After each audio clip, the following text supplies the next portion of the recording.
자, 우리 그래서 지난 시간에 배운 부분은 우리가 이제 조선시대 후기 정치사를 시작했는데 원래 건전하던 붕당 정치가 예송과 환국을 거치면서 변질됐다라고 배웠어요. 그래서 이제는 더 이상 서로 공존하는 체제가 아니라 서인이 집권하면 남인 싹 다 숙청하고 남인이 집권하면 서인 다 죽여버리고 이런 식으로 한 당이 집권하면 나머지 당의 존재를 부정하는 형태로 붕당 정치가 변질이 되었다까지 하고 마무리했어요. 그 다음에 이어질 내용을 오늘 보기 전에요. 요거 복습 좀 해보고 시작해봅시다. 요거는 쉽죠? 지난 시간에 배운 내용의 전부예요. 기억과 니은 각각 채워넣으면 되는데요. 기억 안 나는 사람들은 저번 시간 프린트 보기.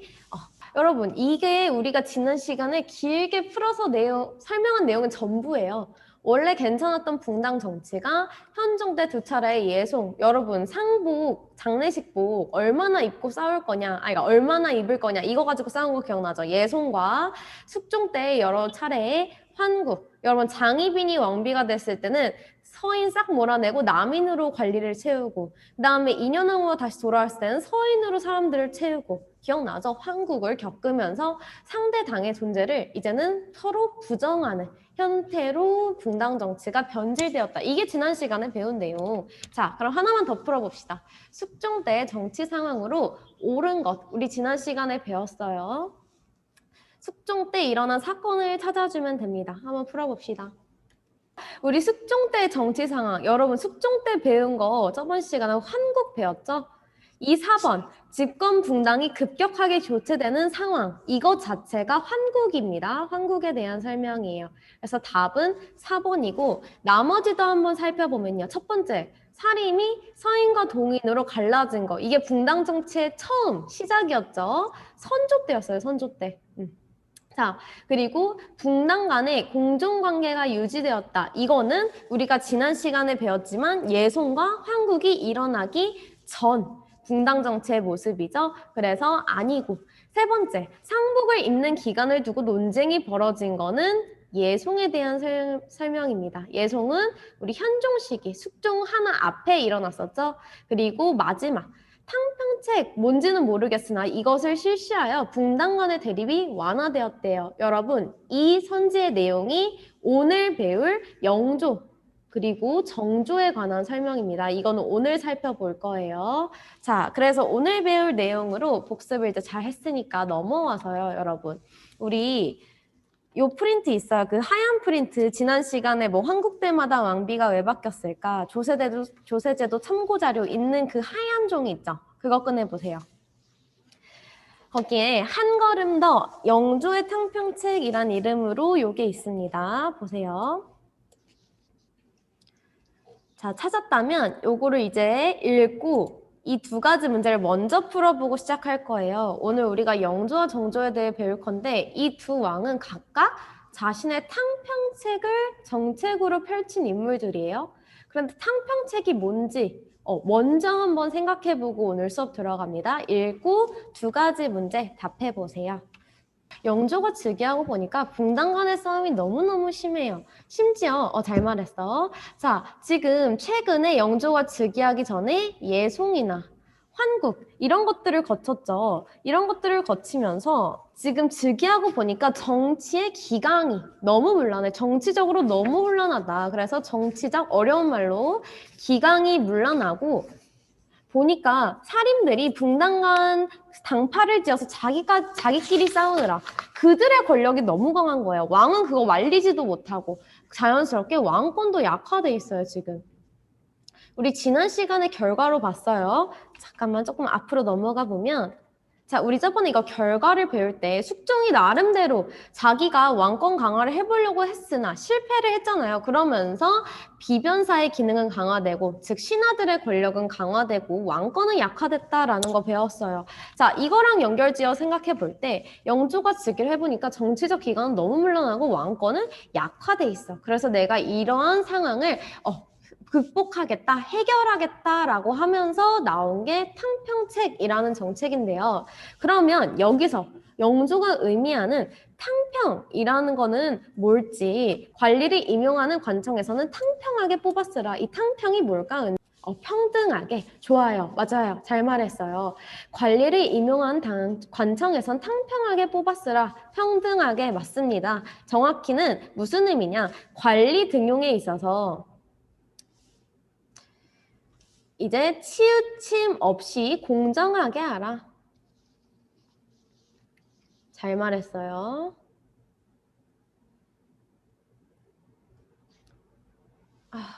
자, 여러분, 요런 게 탕평의 의미입니다. 이제 평등하게, 공정하게 관리를 뽑아 쓰는 정책. 우리 영조, 그 다음 왕 정조까지 이어서 쭉 탕평책 하는 거 살펴볼 거예요.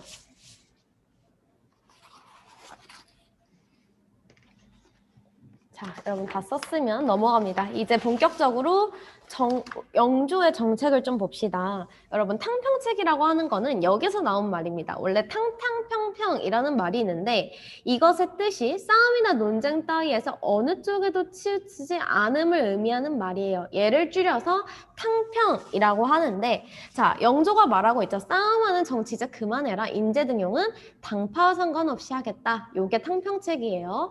그런데 영조와 정조 둘 다 탕평책을 하는데 둘이 조금 성격이 달라요. 영조는 온건한 탕평책이라고 해서 이게 무슨 뜻이냐? 자, 영조가 조정의 신하들 앞에서 발표를 했어요. 나 이제 당파 싸움하는 거 못 보겠어. 이제는 공평하게 등용할 거야. 라고 했을 때 내 말에 동의하는 사람? 했을 때 동의한 사람도 있단 말이죠. 이거는 당파와 관련 없이 지금 남은 게 여러분 북인은 없고 서인이랑 남인이다가 서인이 갈라졌잖아요. 지금 남은 게 소론이랑 노론이랑 남인이에요. 그런데 얘네가 당파에 관련 없이 이 중에서도 이거에 동의하는 애들이 있단 말이야. 노론 중에서도 영조의 정책에 동의한 사람들이 있고요. 소론 중에도 있고 남인 중에도 있어요. 그런 식으로 내 정책에 동의해주는 사람들만 쓴 게 영조의 탕평책입니다. 당연히 목적은 뭐겠어요? 대립을 완화하고 왕권을 강화하는 건데 보면요. 탕평책 자세히 봅시다. 탕평파라는 사람들을 중심으로 전국을 운영해요. 얘네가 아까 말한 개들이에요. 자, 영조가 나 이제 붕당 없애고 이제 공평하게 등용할 거야. 동의하는 사람 했을 때 저 동의합니다. 라고 한 애들이 탕평파예요. 그래서 붕당을 없애자는 논의에 동의하는 신료들, 얘네를 중심으로 정치를 운영을 합니다. 자, 첫 번째. 자, 그리고 이 두 번째랑 세 번째가 지금 살인들, 즉 붕당의 영향력을 약화시키기 위한 정책들인데요. 영조가 지금 붕당 간의 대립을 완화한다고 했을 때 붕당을 거의 없애겠다라는 의지를 가지고 있어요. 그래서 붕당의 영향력을 약화하고 왕권을 강화하려고 합니다. 약화를 어떻게 시키냐? 첫 번째. 자, 여러분 이조전랑이라는 자리 기억나요? 관직 자리인데 이것 때문에 처음에 동인이랑 서인이 갈렸어요. 이 이조전랑이란 자리는 급수가 높은 자리는 아니지만 걔가 가지고 있는 권한들 때문에 얘를 차지하려고 싸운다고 했거든요. 가지고 있는 거. 이 이조전랑은 3사, 우리 사헌부, 사관원, 호문관, 즉 사림이 많이 가는 자리들이 있어요. 여기에 대해서 관리 추천권이 있었어.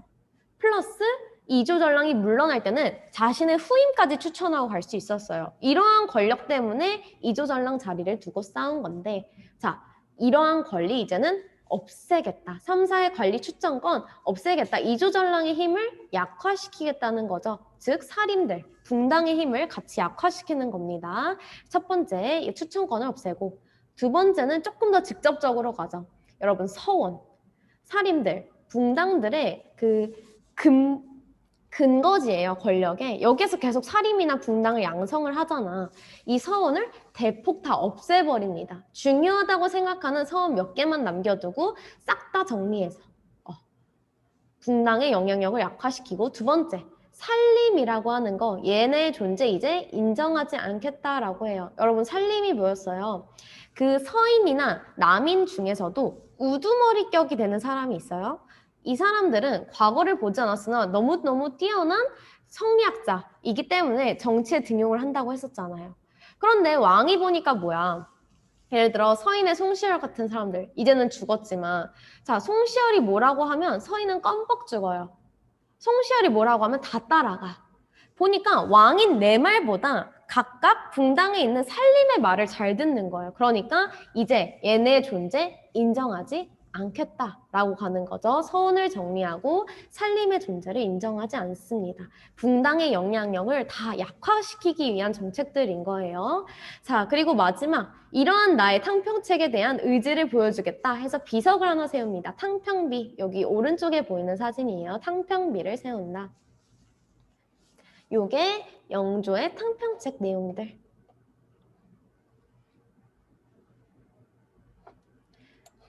자, 그런데 여러분 영조는요, 탕평책으로도 물론 유명하지만 정말 한 정책이 많습니다. 그래서 우리가 나머지도 조금 볼 거예요. 이 영조나 정조 같은 경우는 백성들을 위한 정책을 많이 쓰거든요. 백성 안정책 한번 봅시다. 두 번째. 자, 첫 번째는 뭐가 있냐? 이거는 가볍게 읽으세요. 가혹한 형벌 금지하고 사형하는 건 너무 큰 일이기 때문에 3번 심판해. 여러분 이거 현대 모습이랑 비슷하죠? 3심제 적용하고 신문고를 부활시키는데 이게 뭐냐? 여러분 이게 태종 이방원 때 있던 거예요. 그래서 백성들이 억울한 일이 있거나 하면은 이 신문고를 치면은 왕이 내 말을 들어줘. 일종의 소통 창구인 거죠. 그래서 백성의 말을 듣겠다라는 의지를 보여주는 거. 신문고 부활. 이 1번은 여러분 가볍게 읽습니다. 중요한 건 뭐예요? 요거. 균역법. 우리 조세제도 할 때 배웠죠? 균역법을 실시했던 거 영조. 우리가 이거 조세제도 할 때 배웠는데 1년에 2필이던 거를 반값 1년에 1필로 줄여준 거. 균역법 영조 때 실시하고. 세 번째, 문물제도 정비도 뻔해요. 여기도 한번 읽으세요. 영조가 정책들을 많이 펼치기도 했고 문화적으로도 기여를 되게 많이 합니다. 그래서 법전도 많이 만들고 책도 많이 편찬하고 예술서적 뭐 등등등 다 정리를 하는데 그 중에 하나예요. 그래서 여러분 1번, 3번은 가볍게 읽고요. 우리가 영조의 정책에서 기억해야 되는 거 여기선 균역법. 그리고 앞에 있는 탕평책 꼭 기억하기. 그래서 여러분 오랜만에 좀 왕의 업적을 외울 차례예요. 우리가 조선 전기에 나온 왕들 빼고는 업적을 많이 외우지 않았는데 영조와 정조는 한 일이 너무 많아서 좀 알아야 됩니다.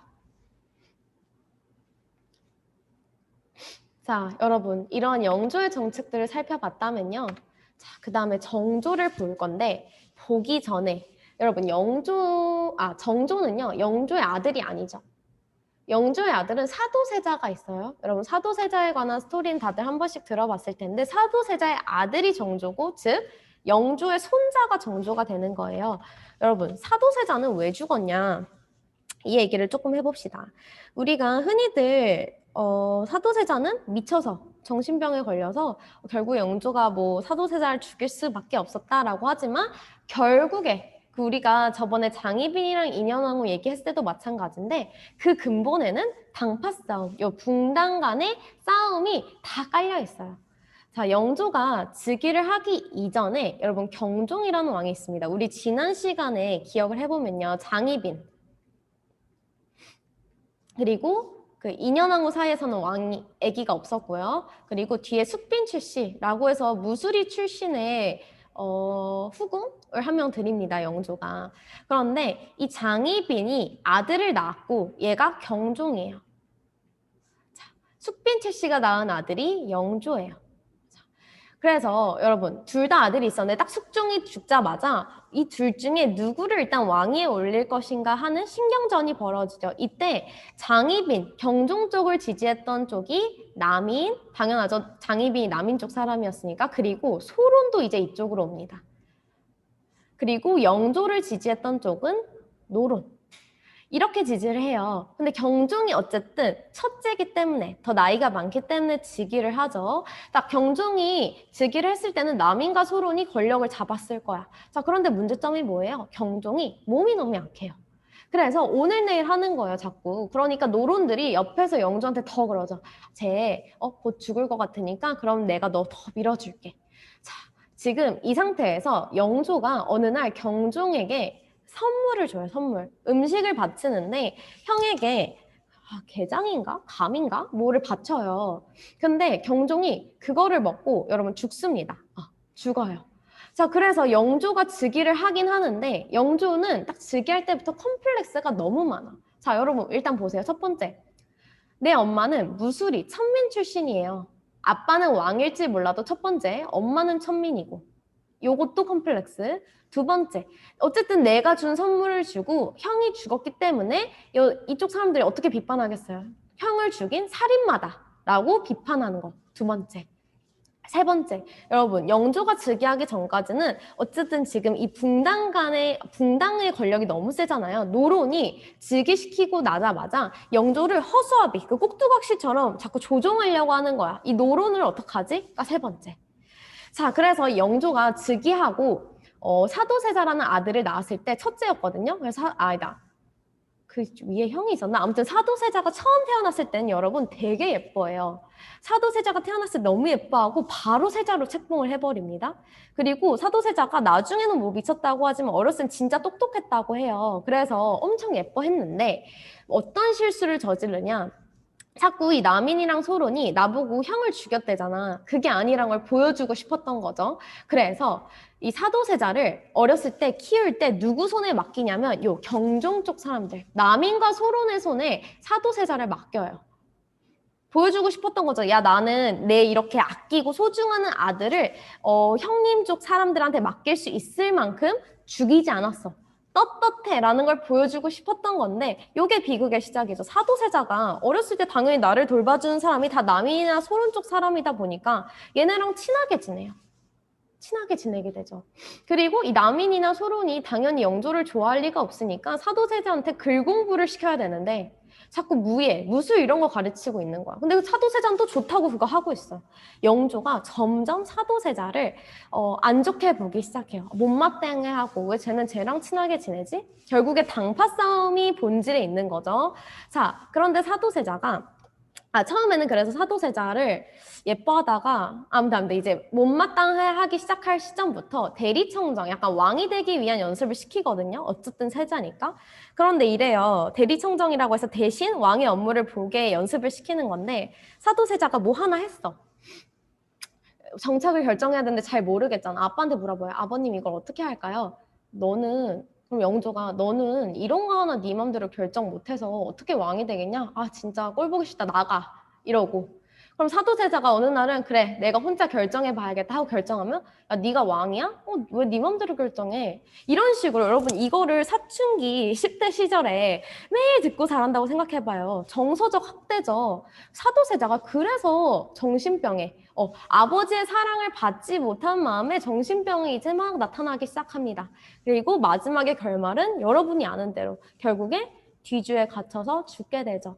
사도세자도 일종의 그래서 결국에는 붕당간 싸움의 희생자다라고 우리가 볼 수가 있어요. 그래서 어쨌든 사도세자는 죽고 사도세자가 왕위를 잇지 못하니까 그의 아들인 정조를 왕위에 영조가 올립니다. 심지어 영조가 오래 살았거든요. 그래서 영조 다음에 정조를 왕위에 올려요.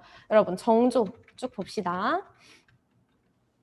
정조는 이제 할아버지의 정책에 의해서 탕평책을 쭉 실시하는데 여러분 이 정조는 어쨌든 자기 아버지를 사랑해요. 그래서 한켠에 계속 아버지에 대한 사랑이 있는 조금 어떻게 보면 씁쓸한 왕인데 자 정조의 탕평책부터 벌써 봅시다. 자 정조의 탕평책 똑같이 실시하는데 성격이 조금 달라요. 여러분 아까 영조는 야 나 이렇게 붕당책 하려는데 동의하는 사람 해서 동의하는 사람만 썼다면 정조는 그렇지 않은 사람까지 모두 폭넓게 활용을 해요. 조금 더 적극적 의미의 탕평책을 실시한다. 자, 그래서 그동안 권력에 밀려나 있었던 소론이나 남인. 여러분, 어쨌든 영조가 노론 쪽이잖아요. 그래서 노론이 정권을 꽉 잡고 있었기 때문에 얘네는 자연스럽게 밀려나 있는 상태예요. 얘네도 다 정권에 참여시켜준다. 자, 그리고 이게 딱 정조의 탕평책 성격을 보여주는 거죠. 이제는 나의 정책에 동의하지 않아도 그 사람들의 의견을 들어보고 좀 일리 있는 것 같아, 괜찮은 것 같아 라고 하면은 써주는 거. 적극적인 의미의 탕평책을 정조는 실시를 합니다. 그리고 여러분 영조나 정조나 왕권이 엄청 강했던 왕이에요. 그래서 정조가 실시한 왕권 강화책을 좀 살펴보면요. 정조는 나의 왕권을 강화시키기 위해서 나의 왕권을 뒷받침해 줄 수 있는 정치기구 하나, 군사기구 하나를 새로 설치하거든요. 첫 번째, 규장각이 바로 정치기구에 해당합니다. 여기 이거를 설치해서 젊은 학자들을 모아서 학문 연구도 시키고 정책 연구도 시키고 그래서 나의 권력과 정책을 뒷받침할 수 있는 정치기구를 육성을 하고 군사기구로는 장용영이라는 친위 부대를 설치해요. 왕권을 뒷받침하는 군사적 기반을 강화했다. 자, 그래서 우리 정조의 왕권 강화 밑에는 규장각과 장용영이라는 기둥이 딱 하고 버티고 있는 거죠. 자, 그리고 결정적으로 여러분, 정조가 한 정책 마지막 봅시다. 신도시를 건설을 해요. 수원의 화성. 여기 우리 수원 가면 볼 수 있죠. 지금 유네스코 세계문화유산으로 등재가 되어 있는데 우리 화성 얘기는 다들 많이 들어봤을 거예요. 이거 만들 때 공로를 세운 사람 누구예요? 이 사람 정약용. 이 거중기를 만들어서 수원 화성을 짓는데 공헌을 하죠. 근데 이 정조가 수원 화성을 왜 지었냐? 처음에는 신도시로 지었지만 결국에 궁극적인 목표는 여기로 수도를 이전하는 것. 그래서 수도를 화성으로 이전해서 아예 새로운 정치, 개혁 정치를 펼치는 게 원래 정조의 계획이었어요. 자, 그런데 비극은 뭐냐? 그래서 원래 여기에다가 이 화성에다가 장용영도 일부 파견해 놓고 자기 아빠인 사도세자의 묘도 다 여기다 갖다 놔요. 왜냐면 서울에서는 대놓고 못 기리니까 여기 화성으로 다 옮겨놓는단 말이에요. 자, 그런데 비극은 뭐냐? 여러분 정조가 생각보다 너무 일찍 죽었어요. 그래서 우리가 그런 의문들을 몇 개 펼쳐요. 막 우리 한국사 전개된 내용 중에 이랬다면 어땠을까 하는 것들 있잖아요. 뭐 고구려가 삼국을 통일했다면 어땠을까 뭐 이런 거 중에 하나가 정조가 조금 더 오래 살았더라면 우리나라 역사가 아예 다 뒤바뀌었을 것이다 라는 말이 되게 많거든요. 자, 정조가 너무 일찍 죽어버리는 바람에 이 다음부터 정말 영조, 정조 강력한 왕 2명을 거치고 나서 갑자기 정치가 완전 망가집니다. 일찍 죽는 바람에 우리 그 다음에 이제 세도 정치 볼 거거든요. 우리 이거는 의의와 한계에서 다시 볼게요. 자, 그래서 일단 정조부터 봅시다. 쭉 마지막 백성 안정책 여기까지 볼게요. 일단 정조가 한 정책들 민생 안정을 위해서 상업을 되게 진흥을 시켜요. 상업. 원래 우리 조선에서는 상업 같은 게 되게 천시받았는데 얘도 좀 우리나라 발전하는 데 도움이 되겠다 해서 상공업 진흥 정책 고등학교 가서 더 중요하게 원래 배울 겁니다. 여기 우리 중학교에서는 이 정도 수준으로. 그리고 두 번째, 서열과 노비에 대한 차별 완화. 우리 여러분 홍길동이 왜 나왔어요? 서자인데 능력 있는 사람인데도 불구하고 내 신분이 서자란 이유만으로 차별받아서 억울해서 나온 사람들이잖아요. 이런 식으로 서열과 노비, 특히 서자라도 능력 있는 사람들은 등용해 준 게 바로 정조의 정책들. 이런 거. 그리고 문물제도 정비는 가볍게 보세요. 영조와 마찬가지로 책, 서적 많이 편찬합니다. 그래서 우리가 정조의 정책에서는 앞에 탕평책, 그리고 왕권 강화책, 그리고 여기에서는 이거 정도 살펴봅니다. 요거. 여기 파란색으로 돼 있는 거 있죠? 이 정도 살펴보고 정조의 정책은 끝. 그리고 마지막으로 우리 오늘 영조와 정조의 정책을 살펴봤다면 의의와 한계까지 보고 끝냅니다. 자, 여기서 아까 하던 이야기를 이어할 건데 일단 의의는 뭐예요? 여러분 영조와 정조는 왕권이 진짜 강한 왕이었어요. 숙종 때까지의 혼란을 이 영조와 정조가 완전 왕권을 강화시키면서 다시 안정시켜놨단 말이에요. 그래서 이 나름의 탕평책이 성공해서 붕당 사이의 대립이 완화되고 왕권은 강화합니다. 그리고 아까 봤듯이 백성들을 위한 여러 정책들 펼친 것도 볼 수 있었죠. 자, 그런데 한계는 뭐냐? 여러분 정조가 조금 더 오래 살았다면 모르겠어요. 정조가 조금 더 오래 살아서 그의 아들인 순조도 안정적으로 왕위를 물려받았다면 우리나라의 역사가 달라질 수도 있었을 텐데 갑자기 정조가 죽어버리는 바람에 우리가 이 강력한 영조와 정조의 왕권으로 눌러놨던 붕당 간의 대립이 갑자기 빵 다시 하고 터지게 됩니다. 그래서 이런 탕평책이 성공은 했으나 일시적으로 붕당 간 대립을 억누른 것에 불과했다는 거죠. 그래서 정조가 갑자기 죽어버렸을 때 어린 순조가 왕위에 오르자 바로 세도정치라는 것이 등장하게 됩니다. 여러분, 세도정치가 뭐냐? 딱 이 그림이 세도정치를 나타내주는 거예요. 왕은 어리고 그러다 보면 엄마가 정치를 해요. 그런데 엄마 쪽, 외척 세력 쪽이 그러니까 딱 권력을 잡고 왕을 마음대로 휘두르는. 그래서 외척 세력이 권력을 독점하는 세도 정치가 아이러니하게도 가장 왕권이 강력했던 영조와 정조 다음에 바로 출연하게 되었다. 이 내용은 우리 다음 시간에 조금 더 자세히 배웁니다. 자, 그래서 오늘 일단 진도는 여기까지고요. 자, 여러분 탕평파란 뭐냐? 여러분 지금 남인, 소론, 노론이 있어요. 그런데 내가 정조가 야, 나 이제 탕평책 할 거야 라고 했을 때 동의하는 사람은 각 파 어디에나 있어요.